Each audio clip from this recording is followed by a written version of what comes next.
In the early hours of the morning, long before most Indians woke up, a missile rose into the darkness above the Bay of Bengal. There was no major announcement, no elaborate press briefing, just a brief confirmation that India had successfully carried out a test of its Agni series ballistic missile.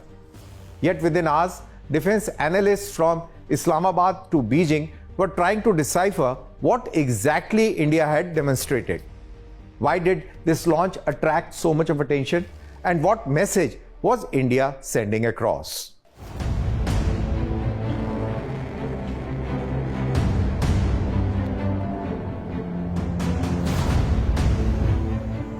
India conducts missile tests regularly. Agni missiles, Prithvi missiles, BrahMos launches, anti-ship weapons, and air defense interceptors are all part of routine military development. But some tests attract greater attention than others. This particular launch stood out because of its timing, its secrecy, and the larger strategic environment in which it occurred. The launch came at a time when regional tensions remain elevated, military modernization is accelerating across Asia, and strategic competition between major powers is intensifying. In such an environment, every missile launch becomes more than a technical exercise. It becomes a strategic signal. The Agni series forms the backbone of India's strategic missile force. Over the decades, the family has evolved from relatively short-range systems into highly capable long-range strategic weapons. The Agni program gives India the ability to hold targets at varying distances at risk, providing foundation for credible nuclear deterrence. More importantly, the program demonstrates India's growing mastery over propulsion systems, guidance technologies, re-entry vehicles, and long-range precision strike capabilities. Every successful launch validates not only a missile, but a broader ecosystem that supports India's strategic forces. Whenever an Agni missile is tested, three audiences pay close attention. First is Pakistan, second is China, and the third is the wider international strategic community. Each launch provides clues about India's evolving capabilities, technological maturity, and operational readiness. Even when the launch is officially described as a routine user trial, analysts study flight paths, launch windows, trajectories, and payload configuration, searching for indication of what may come next. For Pakistan and China, India's missile program is not an abstract technological achievement. It directly influences their security calculations and strategic planning. Pakistan's strategic posture relies heavily on its missile inventory. Its deterrence framework assumes the ability to threaten military and strategic targets across India. Every improvement in India's missile force strengthens New Delhi's ability to impose costs in return. For Islamabad, an increasingly sophisticated Agni force means India possesses a more credible and survivable strategic deterrent that changes military calculations during crises and conflicts.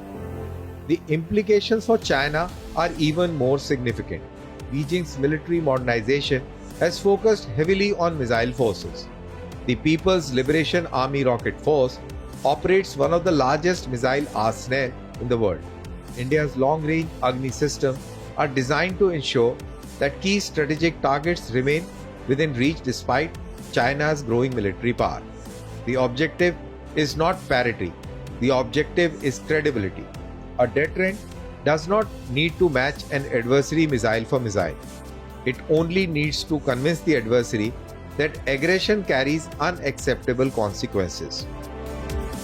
Modern nuclear deterrence is built around survivability. Can strategic forces survive a first strike? Can they respond if attacked? Can decision makers maintain command and control under pressure? Every successful Agni missile test reinforces confidence in India's ability to answer those questions with a yes.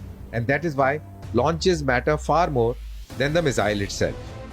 The significance of the Agni program extends beyond regional rivalries. It reflects India's emergence as mature strategic power capable of sustaining a credible long-range deterrent in an increasingly uncertain world. For decades, advanced missile technology remain tightly controlled by major powers. India faced sanctions, technology denials, and international restrictions.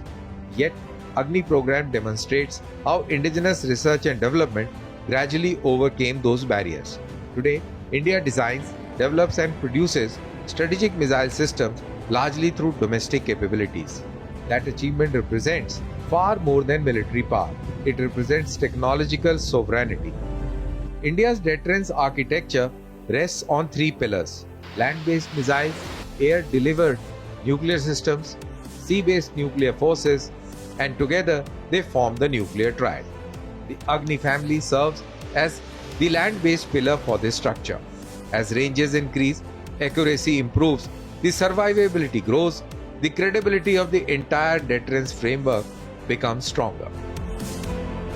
The most important aspect of the midnight launch may not be what was revealed. It may be what remained undisclosed. Strategic deterrence often relies on uncertainty.